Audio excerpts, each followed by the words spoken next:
Open your Bibles to the book of Lamentations. We're going to take a little bit of a break from Daniel, and I'm going to actually bring a Bible lesson with this title, Preparing for Bad Weather.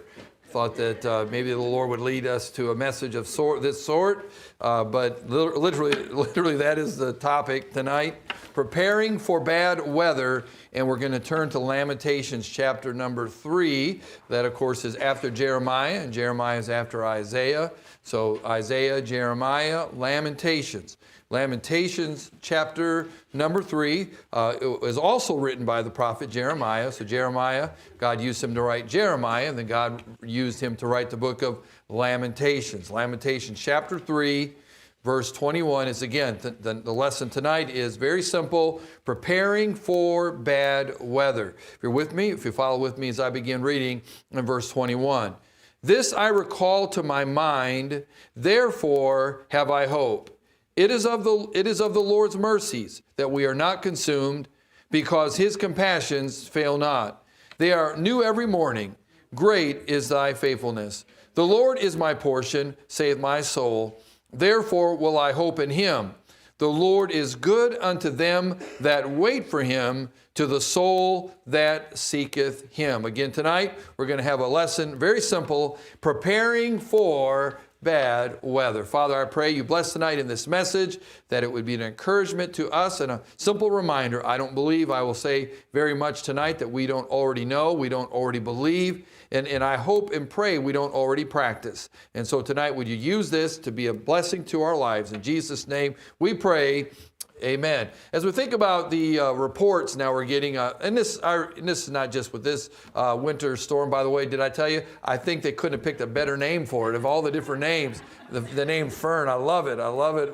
I think that's a great name, and I think they should just name all of them after this. I just want to make that very clear tonight. But, you know, when you hear of storms, there are a lot of attitudes taken, especially if the forecast gives you some time in advance. Now, not all storm systems will do that. If you live in areas like Alabama, or you live maybe, in Oklahoma, or some of those places where large tornado storm cells can just pop up literally almost out of nowhere, you don't always have a lot of advance notice to be able to prepare, to be able to get out of harm's way. I mean, it's on top of you before you really can do much about it. And thankful to our technology today, we're able to pretty much detect in advance, threatening weather storms coming our way. Hurricanes, they can see them coming a long distance off, a lot of times with tornadoes or even winter blizzards and things of that capacity. So the idea is that once you hear about this, that it's important for people to begin taking the proper measures to prepare, because there does come a level they can say with great certainty that this is coming. And like, for instance, for this storm front that is making its way across the nation, literally from the south all the way up even to our part of the country, from what I gather, it is for sure going to happen. There is something going to happen. How much it happens, we don't know. But from what I gather, they are all saying with great certainty that there is going to be something. When exactly it hits, how bad it hits, what it leaves behind, that is not definite yet. But they want us to be able to be prepared. Now, there are several different attitudes when it comes to being properly prepared. Now, I want to liken preparing for storms to preparing, physical storms we endure here to like storms of life. We know that storms of life are going to happen, right? We don't know when they're going to happen. We don't know how bad they're going to be when they come. We don't know what they're going to leave behind once they pass through. But we know for certain that there will be storms that come our way. Now, there's the attitude of being dismissive. Some people are dismissive. Now, this is the person who shrugs off the forecast. They've been wrong before. It probably won't hit us. Well, I'm not that worried about it. Now, these type of people will ignore the warnings, and they'll essentially do nothing and assume that everything will be fine. Unfortunately, when the storms do hit, they are caught completely unprepared. And it's sad, because the fact is that they should have known this is coming. Be responsible, be prepared. And then there are folks who they're not dismissive, but they're more passive. Now, this is the person who believes the storm might come, but they instead do little about it. They're not denying it. They're not dismissive. They're just saying, well, I'll get to it later. This is the attitude of, well, I know it could be bad, but I just haven't got around to it yet. Now, they're not denying reality, they're delaying response. Being passive is often just as dangerous as being dismissive. And there are a lot of people, when it comes to problems and issues and the storms of life, they may not be dismissive as if, oh no, that's not there. I don't even believe it's going to happen or it is happening, but they're passive. Like, well, we'll just deal with it. I talked a lot about that Sunday, obviously, morning. They'll just pass it off for later. And then there are those who are aggressive. Now, this is the person who takes the forecast seriously and prepares intentionally. Supplies are gathered, plans are made. They're ready whether the storm hits or not. If the storm doesn't hit, they got plenty of bread. They got plenty of milk. Why do people buy that stuff, by the way? I know I say this, but when a storm hits, I'm not buying just bread and milk. Come on, I'm getting frozen pizzas. I'm getting chips. Man, I'm getting hamburger meat, I'm getting steaks, if I'm going to be locked in, buddy, I'm going to eat good. I'm getting pre-sweetened cereal, I'm getting all that stuff. And I'm going to just, hey, you're hibernating, you got to fatten up for that time. But I'm not just getting milk. I'm not eating French toast the whole time and bread and milk. I'm getting some better stuff. But they prepare. They neither panic nor procrastinate, they prepare. And then, of course, you got folks who are excessive. Now, this is the person who takes the forecast too far. They believe the storm is coming, and buddy, do they prepare. But preparation becomes preoccupation. They overbuy supplies far beyond what is reasonable. They spend excessive time worrying about what might happen. Their focus shifts from wise preparation to fear-driven behavior. Instead of being ready, they become anxious. Instead of being prepared, they become consumed. Where they know the storms are coming, and so they live life stressed out. They live life and with great anxiety. It's going to be worse. It's going to be horrible. We're going to die. They don't get just one case of water, they get 20 cases of water. They don't just get one case of bathroom tissue, they get a whole pallet full of bathroom tissue. And they while they're there, they buy all the Spam. And while they're there, they buy all the canned sardines. And while they're there, you say, why would they buy that? They don't know. They're thinking this could last for years. We need to be prepared with stuff that we know that can withstand the time and all of that. And excessive. And there are people that go through life that way, don't they? They're just always something bad's going to happen. Now, spiritually speaking, bad weather or storms are not a possibility. We know they are a certainty. So let's look very quickly at Jeremiah's initial reaction to God. The first 20 verses of this chapter are not pretty. It's not pretty. Now, we read our text verses and we're like, whoa, that sounds really good. I love, don't you? Some of those verses, right, we read for our text. I like them. I amen those. I love what Jeremiah is saying. But that's not the Jeremiah of the first 20 verses. The Jeremiah of the verses for our text, we like that. But the Jeremiah in our first 20 verses, it's a different picture altogether. Now, essentially, what Jeremiah is doing in those first 20 verses, he's saying, ouch. He is saying, ouch. I don't know about you, but when I get hurt, I say, ouch. I may not say the words ouch, but I am not singing Amazing Grace during that time. I am not singing Blessed Assurance during that time.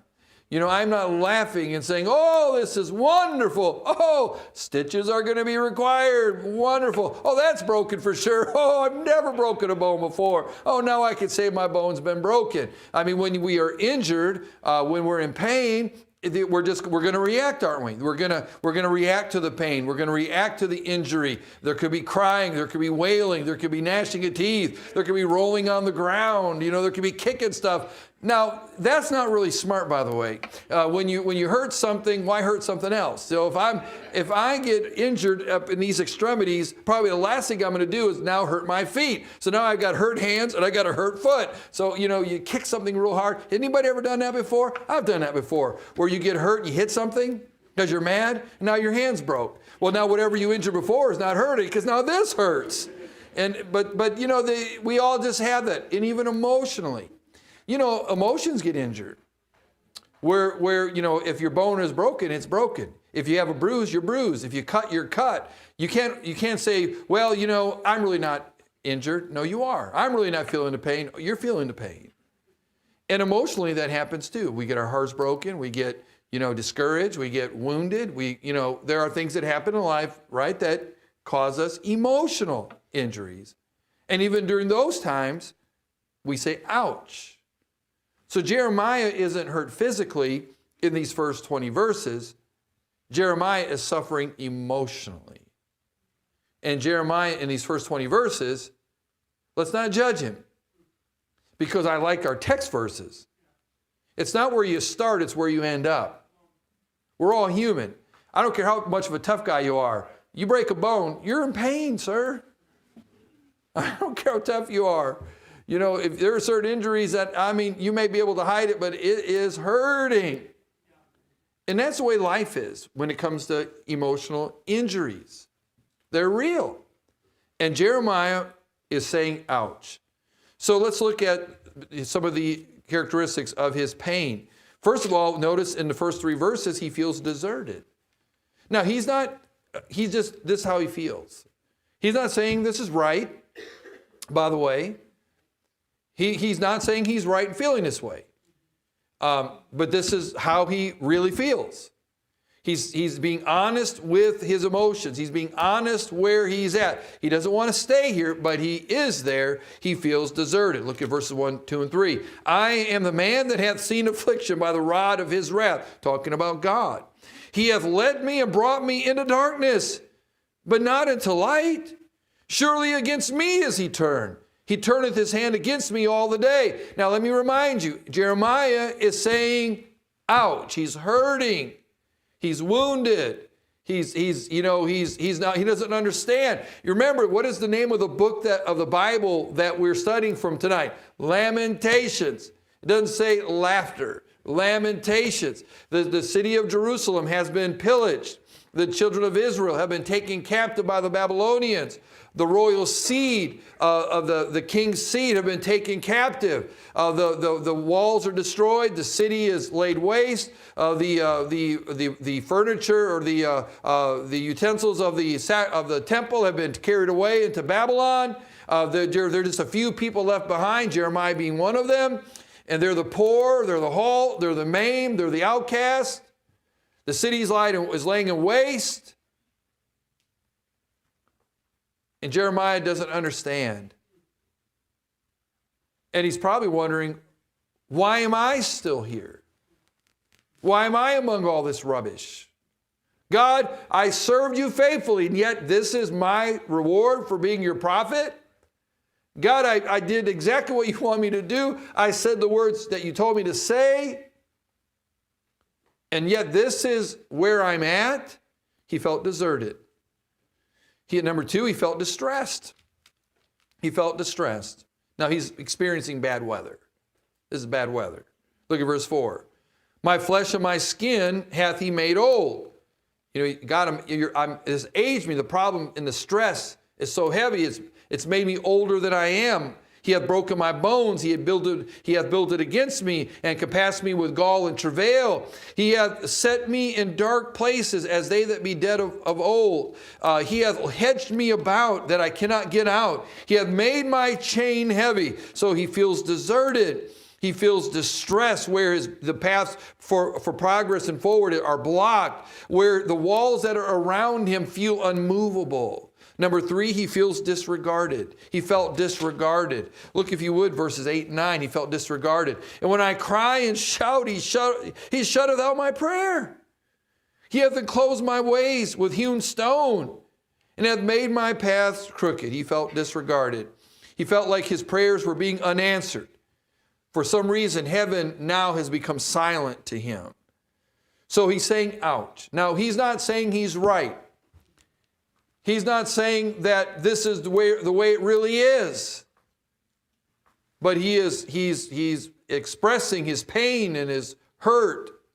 He feels deserted. He feels distressed. He feels disregarded. And fourthly, he feels deceived. He felt deceived. He felt deceived. Look at verse 10 if you would, please. Verses 10 through 13, he feels deceived. Verse 10. He was unto me as a bear lying in wait, and as a lion in secret places. He hath turned aside my ways and pulled me in pieces. He hath made me desolate. He hath bent his bow, and he set me as a mark for the arrow. He hath caused the arrows of his quiver to enter into my reins. To him, God felt more like an adversary than a refuge.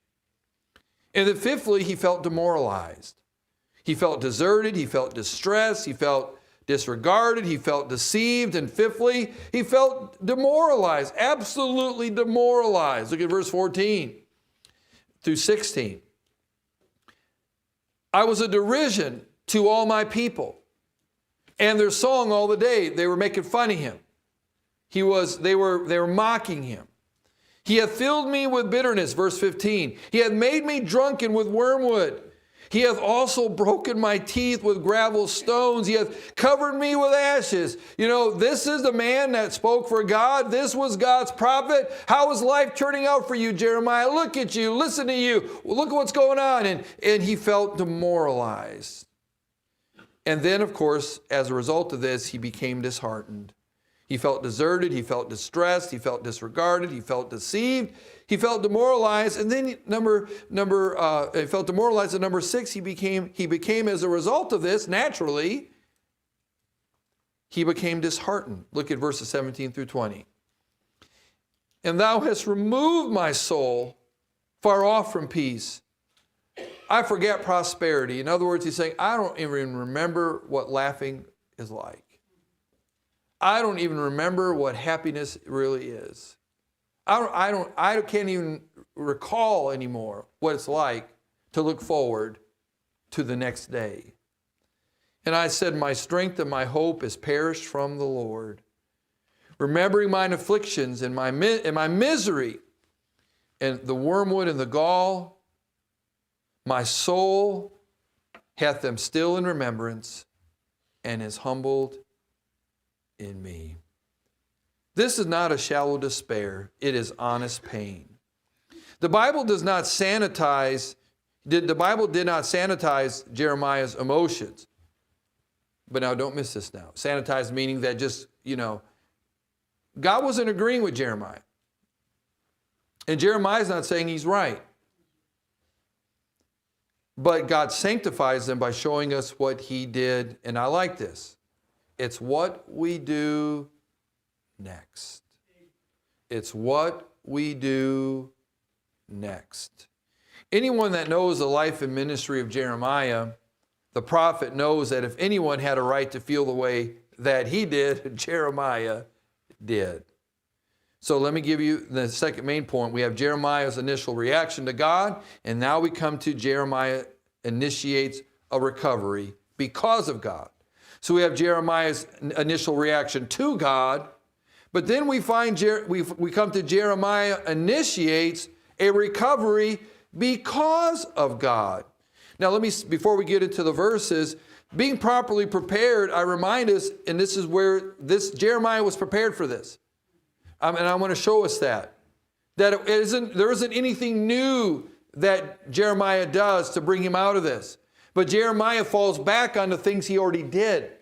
It's nothing new that he brings into his life that brings him out of this cellar. There isn't anything new that he brings into his life that gets him out of this dungeon. There isn't anything new that he brings into his life that brings him out of this depth of despair. But he falls back on some things that he'd already done. He falls back onto some resources he already put away. He falls back on a storm shelter that he'd properly supplied. Hey, listen, the storms are going to come, and this valley was going to come, and he was prepared for the event. He was prepared for the day. He had stocked up wisely. He had put aside wisely. He had something to draw from when he come to this storm. You think about people that have tornado shelters, storm shelters, people that live in areas where tornadoes are going to happen, not if, but when. And a lot of times big and out of nowhere, they have storm cellars to help them. And when the big storm comes, they have a place to go. And normally those storm cellars are well dug, well fortified. They've got the ability to be down there for a period of time as far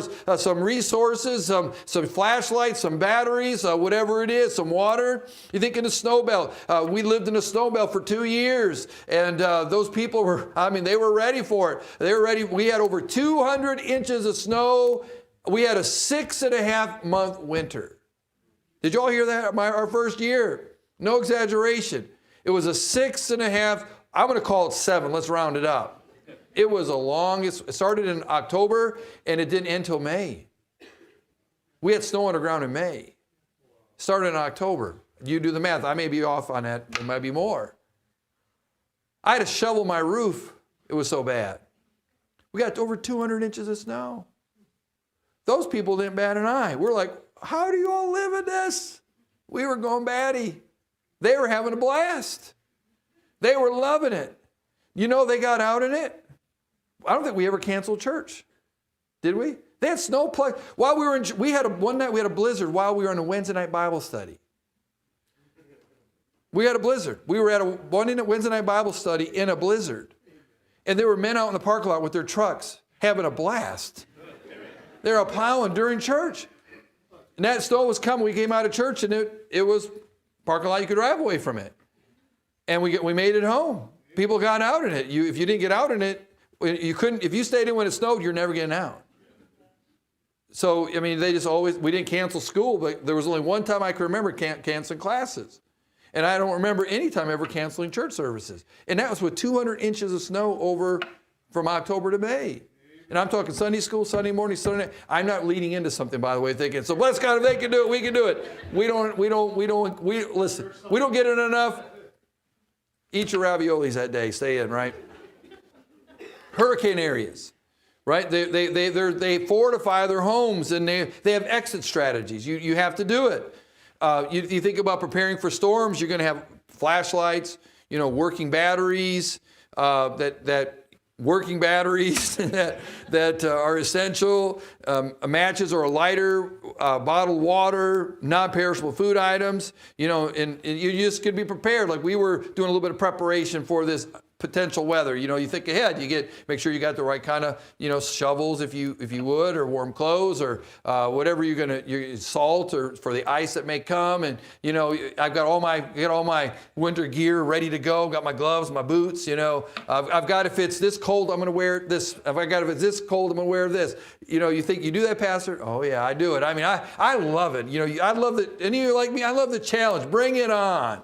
My wife thinks I'm crazy, but I love it when it snows and all that bad weather. And I'm thinking, if nobody else's driveway is going to be cleared, mine will be cleared. Now, I can't go anywhere because, I can't go anywhere. But if you were to fly a blimp over my neighborhood, you would see all this snow in one driveway down to the blacktop. What in the world is that? I mean, I can get to the end of my driveway, bless God. Can't get anywhere else, but I get to the end of my driveway. But properly, you prepare for it. Now, the key to surviving a storm is just make it through. You make it through. Prepare to survive. You're not trying to thrive during that time. You're trying to survive. Like the ark. A lot of people say, well, the ark, the dimensions of the ark, that was not a very good sailing vessel. Duh. Where were they going to go? All the land was covered with water. The ark wasn't designed to be a cruise, to go to Acapulco or go to the Caribbean islands. It was meant to stay on top of the water. It was meant to float. That was it, just float. And as long as they stay on top of the water, you're okay. Just stay on top of the water. Help's going to come. See, that's what the storm's going to pass. You're going to get through it. The storm will pass. Help's on the way. Help is on the way. So no, this is not a time you're going to thrive. No, this is not a time you're going to feel like you're getting the most done in life. But you make progress by not sinking. You say, why? You're not dead. You're alive. There are times in life you just stay on top of the water. So in verse 21, Jeremiah reveals the key to spiritually surviving during severe weather in our lives. Look at verse 21.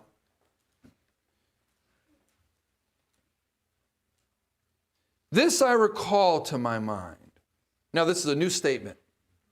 He's not saying the other stuff. As I reflect on all these bad things, I'm encouraged. No, not. Now he's saying, okay, I'm changing gears. This, what he's about to say, he's introducing something. This I recall to my mind. Therefore have I hope. Jeremiah did not change his circumstances. He changed what he focused on. Now, what's important is you can't recall, and I can't recall what is not there to recall. He was able to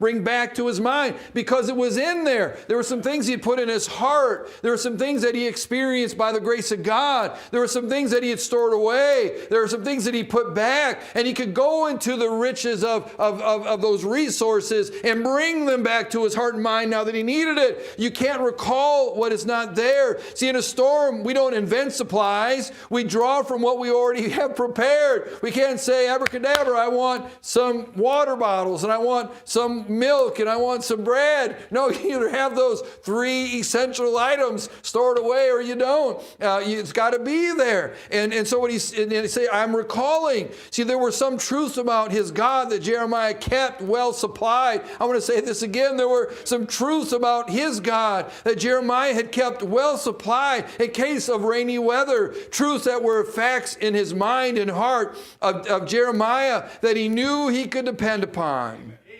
First of all, notice that God's compassion towards those who don't deserve it.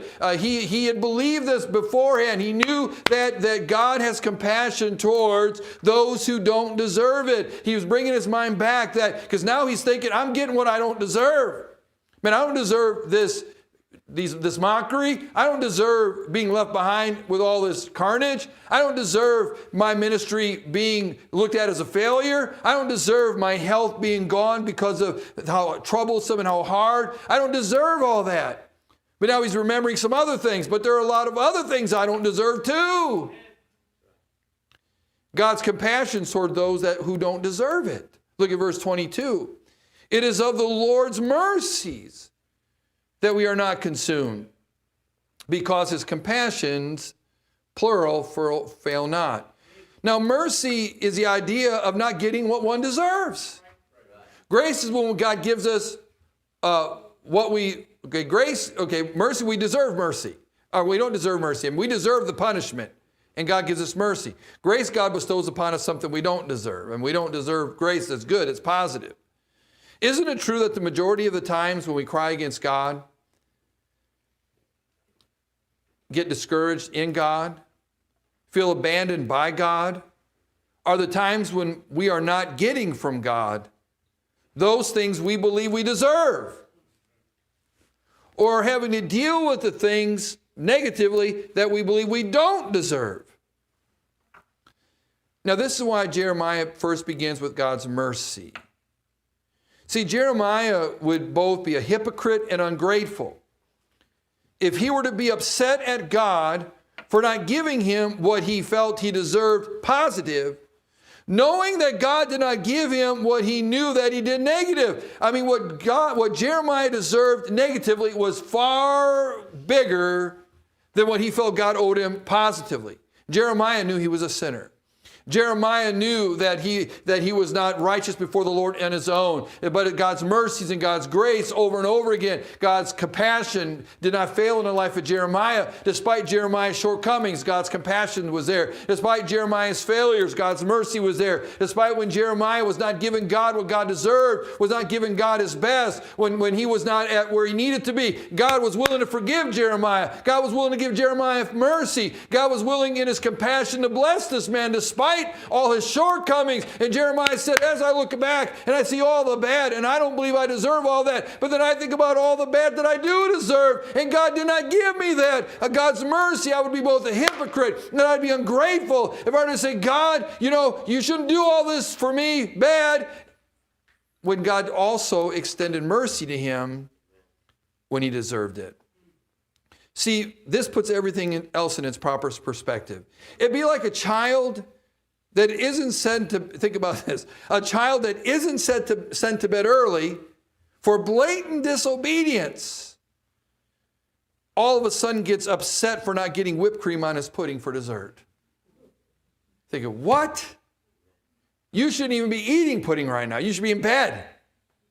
And you're crying because I didn't put whipped cream on your pudding? That's both a hypocrite and ungrateful. How about an employee not being fired for a huge error due to gross negligence and carelessness, now being upset for not getting a gift card from the same workplace on his birthday?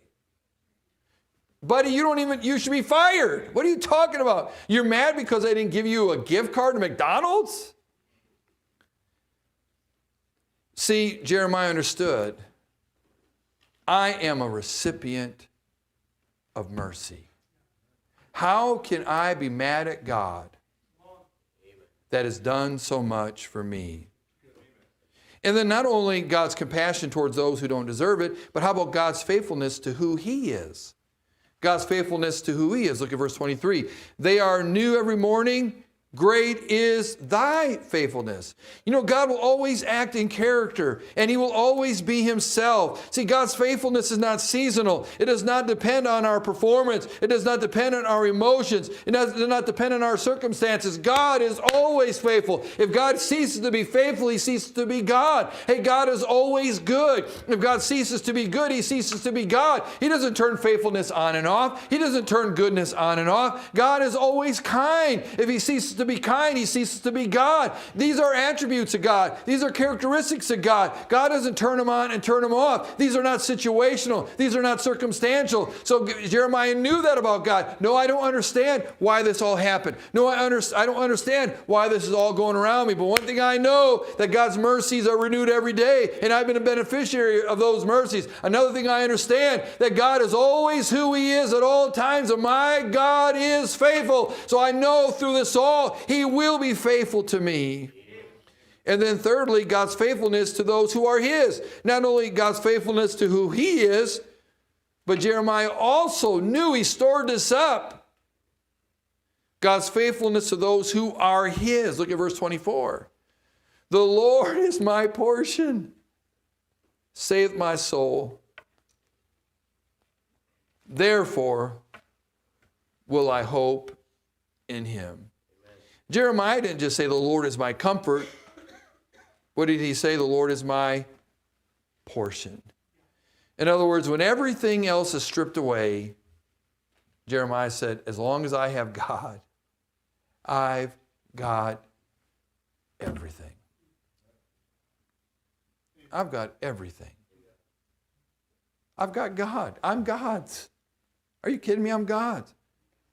Well, you don't have any water bottles. Yeah, but I've got God. He can just say, let there be water. Amen. I'm just hypothetically speaking, obviously. I don't got bread. I'm going to keep on it, aren't I? Please don't feel like you can't buy water, milk, and bread, by the way. We bought water, milk, and bread. But I'm just saying that, look, God speaks stuff into existence. You know, in our lives, God can do that. Ask the children of Israel when they needed to get across the Red Sea, how did they do it? God said, put the rod in there and I'll split it open. You walk on dry ground. What? Just do it.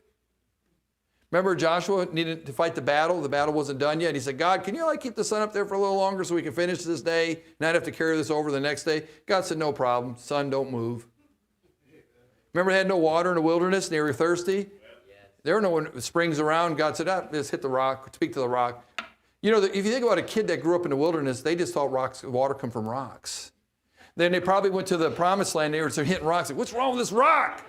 Dad, there's no water in this rock. I mean, God just comes up with stuff. He creates. He speaks and it's there. So in our lives, you've got God. I've got problems, but you got God.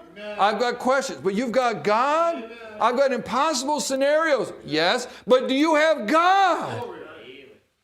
Then you have everything. And then also notice God's loving favor to those who live to please Him. Look at verse 25. The Lord is good unto them that wait for Him. Help's on the way. Don't quit on God. Help's on the way. He's coming. No, we're not thriving. No, we're not. This is not our best days ever. But we're surviving. We're floating. Help's on the way. A new day's coming. Help's on the way. Another opportunity's coming. To the soul that seeketh him. Now, if you look at verse 26, this is not passive resignation. It is active trust. It is good that a man should both hope and quietly wait for the salvation. The word salvation there meaning deliverance, rescue, help of the Lord. Now see, Jeremiah bottled all this. Jeremiah canned all this. He stored all this. He knew a storm was going to come. He wasn't just learning about God in the storm shelter. He knew God prior to the storm shelter. He didn't just start learning how to pray when life around him was caving in. He had already knew how to pray. He already knew how to trust. He already made something. He already decided about God. No one could talk Jeremiah, even though he was saying ouch. And you read those first 20 verses, Pastor, don't sound to me. No, I know he was saying ouch. Yeah, he was hurt. He was emotionally injured. What do you do when you get injured? Don't you say ouch?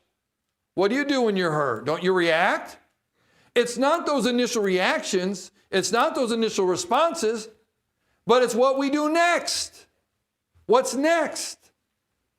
And that's what Jeremiah teaches us. What are children instructed to do in the event that they get lost in a large crowd? What do we tell them to do? Obviously, if they see a police officer or some official authority, what are they to do? Report to them. But if there isn't an official authority or a police officer, what do we tell our children to do? Stay where you're at. Find a safe place and get there and stay there, because I will find you. Don't come looking for me, because you know this, I am coming to look for you. And that's what we do during bad weather. God is going to be there. He is going to find us, so to speak, and we're going to be okay. Let me just give you, in the closing minutes, just some very practical pointers. Number one, keep plenty of room available in your life for God.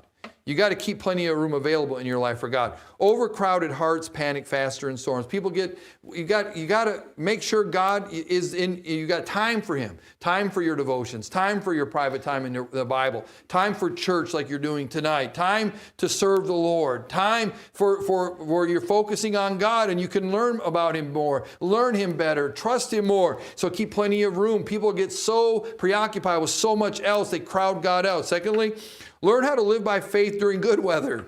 Learn how to live by faith during good weather. Preparation happens before trouble, not during it. You know, it's important for us to have an emergency room prayer life before there's an emergency room. You know, passionately seek God's leadership in the smaller areas of the everyday life so that we can seek Him when the big stuff comes. If I can't trust God with the little stuff, then how can I trust God with the bigger stuff? Okay, I can't find my keys. So the whole day is wasted. We're throwing, it's horrible. I can't find my keys. Life is over. I'm quitting church. I'm quitting on God. No, you're like, maybe pray and ask God. And that sounds small, right? Just give me an example. God, it's really important I find my keys. I've got to get to work. God, I know they're here somewhere. God, can you please help me find my keys? And then you ever, all of a sudden, there they are. Oh, what a coincidence. That was stupid. No, God helped you find your keys. Now, are there size miracles for God? If God can help you find your keys, can He not help you find other stuff? Amen. And you fall back on that little stuff. God, you answered that. I know you heard me. And if I could trust you for that, God, it's all scaled the same for you. Trust Him in everyday areas of life. God, what do you want me to do here? God, what should I say there? At work, little decisions. With your kids, little decisions. That stuff is huge. Let me say thirdly, every church service is a potential life raft. Every church service is a potential life raft. You didn't know that. See, there might be folks here tonight, and honestly, that you didn't know this message was coming. But God did. God knew He was sending Hurricane Winter Storm Fern, that beautiful name, Fern. See, truth gather now becomes hope. Truth gather now becomes hope recalled later. How many times has a Christian missed a service unaware that God had a life-preserving truth waiting for them in that very message? No one can thrive on one meal a week. Bible preaching and teaching are God's appointed means for spiritual maturing of every child of God. And let me say two more things real quickly. Number 4, store living truths as to who God is as revealed in His Word in your heart and mind. Store living truths as to who God is as revealed in His Word in your heart and mind. And so we're continuing to learn more about our God according to His Word. See, then our faith rests in who God is, not in what God does. It's who He is. My faith rests in who my God is. My relationship with God should not be based just upon performance, but on who He is. I'm not going to judge God by what I think is going on. I'm going to make sure I know who God is. And I can trust in that. And then let me say it lastly. Survive on your supplies when bad weather comes into your life. Survive on your spiritual supplies, rather. Survive on your spiritual supplies when bad weather comes into your life. What are these spiritual supplies? God's promises. What are these spiritual supplies? Biblical convictions. Sometimes people, when storms come, they back away from what they know is right, what they know is true. They back away from their Bible convictions and their Bible principles. What are some more Bible spiritual supplies? Spiritual encouragement. Some people don't want to be joyful. Some people don't want to be encouraged. No, we need it. The joy of the Lord is our strength. How about godly relationships? There are people that God places in our life that we can't abandon. We need them. How about faithfulness and commitment? How about our personal devotions? Here's what Jeremiah said. This I recall to my mind. Therefore have I hope. Hope remembered becomes strength restored. So as we prepare for bad weather in our lives, am I going to be dismissive, passive, excessive, aggressive in the right way? Hey, listen, it's not a matter if, it's a matter of when. And we can be prepared for bad weather in our lives. Father, I pray you bless in our time of invitation here tonight. Thank you so much for giving us this chapter in the book of Jeremiah. Father, that started out very honest and transparent. That's what I love about the Bible. The Bible doesn't sugarcoat anything. The Bible doesn't hide anything. It's right there for us to see. You opened up the heart and mind of Jeremiah the prophet to let us see inside. And we find encouragement because I believe all of us, if we're honest, can relate to him at different points in the first 20 verses. We've all been there. And maybe there are some folks that may be there now. But God, may we not just stop at verse 20. May we go on to verses 21 to 26. May we have those truths and principles in our heart and mind as well, that we can be prepared for the time when it comes. We're not thriving, we're surviving, we're staying afloat. But by your grace, we know who you are, and we know what you have done and what you will do because we're yours. We pray a blessing on our invitation in Jesus' name. Amen. As we stand